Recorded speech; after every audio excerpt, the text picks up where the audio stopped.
Welcome to our channel exam study tricks and solution. So friends, आज हम लोग एक और आरआरसी ग्रुप डी पोस्ट के बारे में डिस्कस करने वाले हैं। ऑलरेडी मैंने बहुत सारा ग्रुप डी पोस्ट का डिस्कस कर चुका हूं, डिस्क्रिप्शन जाकर आप लोग देख सकते हैं। और असिस्टेंट ट्रैक मशीन पोस्ट के बारे में आज हम लोग डिस्कस करने वाले हैं। ये आपका आरआरसी लेवल 1 अंतर्गत and B1 medical standard basic post है और आपका इंजीनियरिंग डिपार्टमेंट का अंतर्गत एक पोस्ट है। ठीक है, इसको आप लोग ध्यान रखिएगा। ठीक है, जो ट्रैक मशीन का जो वर्कलोड है, salary, promotion, leave, duty hours, पूरा इस वीडियो में आपको जानकारी देने वाला हूं। और वर्क के बारे में बात करूं तो काफ़ी लाइटली वर्क आपको मिलता है। सैलरी और प्रमोशन के बारे में बात करूं तो सैलरी इसमें रेलवे ग्रुप में सबसे ज़्यादा सैलरी इसी जॉब में मिलता है। लगभग 40 के सैलरी आपको देखने को मिल जाएगा जब आप लोग ज्वाइनिंग करेंगे। ठीक है, मैक्सिमम, क्योंकि इसमें आपको ट्रैवलिंग अलाउंस बोल के एक अलाउंस होता है, उसको आपको 21 दिन तक मिल जाता है। ठीक है, 21 दिन का पर डे 500 रुपया तक मिल जाता है।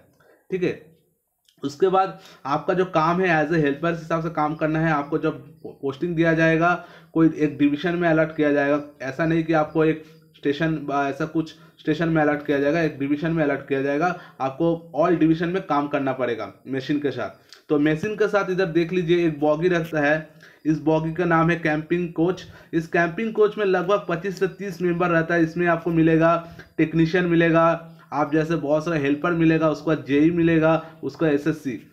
तो पूरा एक फैमिली आपको इस कैंपिंग कोच में मिल जाएगा। 21 दिन तक आपको काम करना है। बाकी 9 दिन जो बचता है उसमें से 8 दिन आप लोग रेस्ट मिल जाएगा। तो 8 से 9 दिन मिल जाता है, बट 8 दिन आपको पूरा रेस्ट मिल जाएगा। 9वां दिन में आपको फिर से उसी जगह पे जहाँ मशीन खड़ा हुआ है, स्टे कर रहा है, उधर आकर आपको फिर से काम करना है। ठीक है, क्या क्या काम करना है मैं आपको बताऊंगा जरूर इस वीडियो के माध्यम से। जितना आगे जाएंगे उतना आपको बताते जाऊंगा। ठीक है, तो इस वीडियो में मैं आपको इतना कुछ बताने वाला हूं। और सैलरी और छुट्टी के मामले में इस जॉब को मैं आपको बोलूँगा 1 नंबर जॉब है।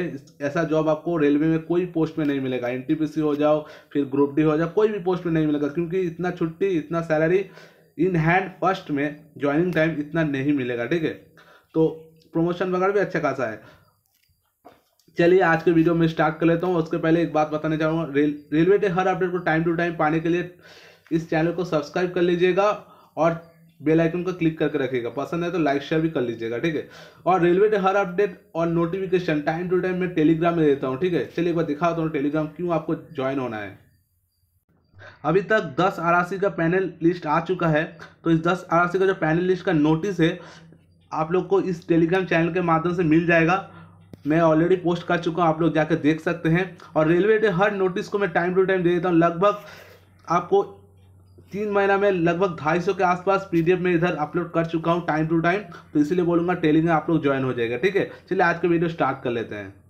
सो फ्रेंड्स, सबसे पहले आप लोग जब ज्वाइनिंग करते हैं उसके बाद आपको 6 महीना तक ट्रेनिंग दिया जाता है। एक तो आपका एजुकेशन ट्रेनिंग दिया जाता है 3 महीना, उसके बाद का फील्ड ट्रेनिंग 3 महीना दिया जाता है। उसके बाद आपको कोई एक मशीन में, पैकिंग मशीन हो जाए, एक्सेट्रा मशीन में आपको अपॉइंट किया जाता है एज ए हेल्पर के हिसाब से। आप लोग जब हेल्पर के हिसाब से अपॉइंट होते हैं उस टाइम आपका अंडर, आपके ऊपर एक टेक्नीशियन रहते हैं, उनका हेल्पर के हिसाब से आपको काम करना पड़ता है। जैसे आपको देख लीजिए पैकिंग मशीन का जो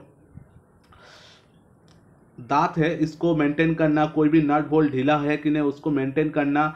ठीक है, उसका जब ये मशीन फील्ड में काम करने जाता है उसको आपको देखना है। फिर मशीन काम करने के बाद जब होम में आएगा उसको फिर से आपको मेंटेनेंस करना है। फिर कोई भी पार्ट को क्लीन करना, ग्रीजिंग करना, ये सब लाइटली वर्क आपको करना हो सकता है एज ए ट्रैक मशीन में आप लोग जा रहे हैं तो। ठीक है, ये तो लगभग हल्का फुल्का काम आपका है।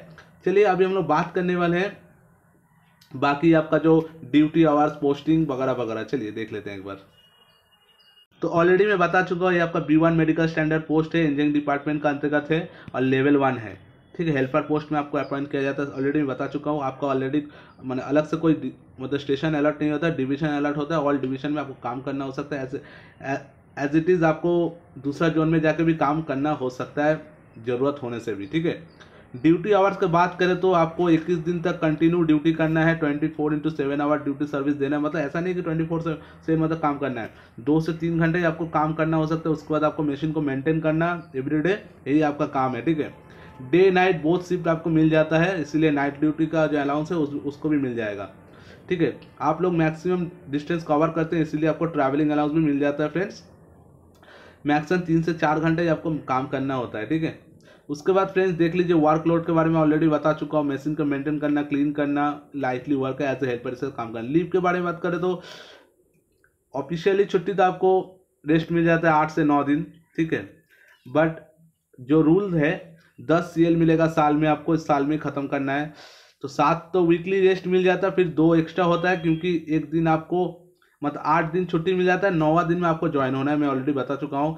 साल में जनवरी से जून तक 15 LAP, फिर जुलाई से दिसंबर तक 15 LAP, टोटल 30 LAP ईयरली मिल जाता है। फिर LHAP as it is same है, 10-10 करके मिल जाता है 2 इंटरवल में, टोटल 20 LHAP, ठीक है। ये आपका मेडिकल लीव होता है बेसिकली। जो LAP है और LHAP है, इसको आप लोग जितना ऐड करेंगे उस आपके लिए बेनिफिट है। लास्ट में जब रिटायरमेंट होंगे उस टाइम को 300 LAP होने से आपको पैसा तक भी मिल जाएगा, ठीक है। प्रमोशन के बारे में बात करें तो बहुत अच्छा खासा प्रमोशन आपको मिल जाता है। एक तो आपका सीनियरिटी बेस्ड प्रमोशन मिलता है, एक आपका GDC बेस्ड प्रमोशन मिलता है। GDC में आपको एक दिन अपॉइंटमेंट होना पड़ता है, उसके बाद से आप लोग GDC वैकेंसी आने से आप लोग GDC एग्जाम दे सकते हैं।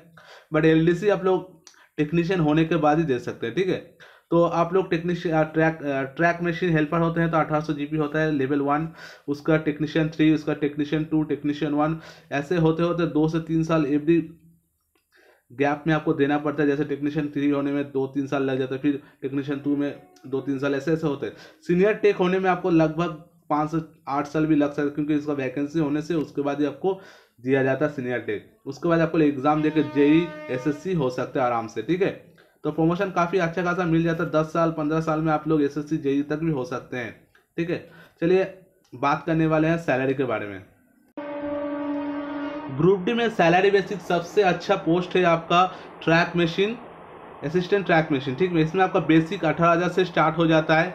मैं XYZ सिटी के अनुसार डिवाइड करूँ, क्योंकि देख लीजिए एक सिटी में जो HRA और ट्रांसपोर्ट अलाउंस है, मतलब जो जाने आने का जो खर्चा है वो आपका XYZ सिटी के अनुसार डिपेंड करता है, ठीक है। तो HR और TA के मतलब ट्रैवलिंग अलाउंस के ट्रांसपोर्ट अलाउंस के बेसिक में मैं XYZ सिटी को डिवाइड कर लिया हूँ, ठीक है। बेसिक तीनों सिटी का एक ही रहता है।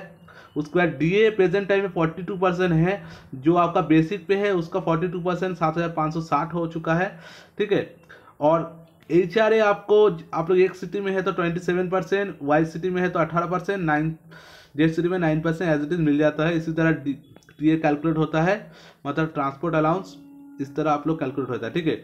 देखिए night duty and overtime मिल जाता है, क्योंकि आप लोग 24/7 का भी टाइम ड्यूटी करना हो सकता है, इसीलिए आपको over time and night duty मिला के मैं एक राउंड फिगर में 2000 करके रखा हूँ।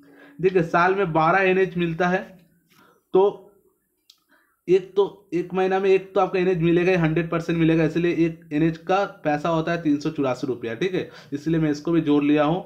देखिए सबसे ज़्यादा आपका सैलरी में बूस्टर क्रिएट करता है वो आपका ट्रैवलिंग अलाउंस, क्योंकि आप लोग मशीन के साथ रहते हैं तो लगभग 20 से 30, 50, 70, 100 जितना भी किलोमीटर ट्रैवलिंग कर सकते हैं। तो इसीलिए 8 किलोमीटर से ज़्यादा आप लोग ट्रैवलिंग कर रहे हैं तो आप लोग को 100% 21 दिन तक TA मिल जाता, फुल TA 500 रुपया मिल जाता, मतलब 10,500 रुपया आपको 100% मिलेगा ही मिलेगा। बेसिकली एक सिटी से आप लोग हैं तो 45,000 के अप्रोक्सीमेटली आपको मिल जा सकता है। फिर वाई सिटी में 43, जेड सिटी में 41, ठीक है।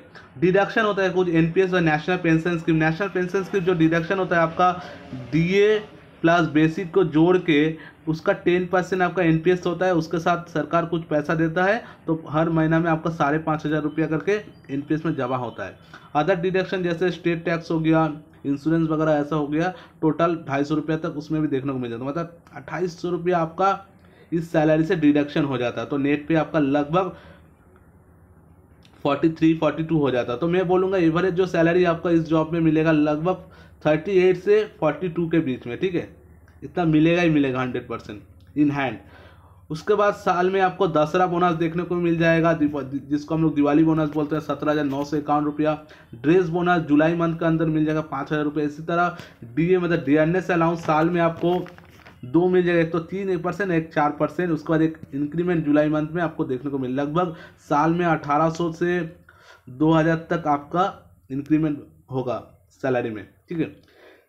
उसके बाद चिल्ड्रन फैकल्टी आपको मिल जाता है, एक चिल्ड्रन को 2700 रुपया, मतलब एजुकेशन के लिए, ठीक है। 2700 रुपया, 2 चिल्ड्रन 5,400, मैक्सिमम 2 चिल्ड्रन के लिए मिल सकता है। और आपका चिल्ड्रन हॉस्टल में पढ़ाई करने से 81K भी मिल सकता है आपको। ट्रेनिंग के बारे में ऑलरेडी बता चुका हूँ। जब आप लोग ट्रेनिंग में जाएंगे उस टाइम आपको जो सैलरी मिलेगा उसमें आपको सिर्फ मिलेगा बेसिक पे और आपका DA, उसको जोड़ के आपको सैलरी दिया जाएगा उस टाइम जब आप लोग ट्रेनिंग में रहेंगे।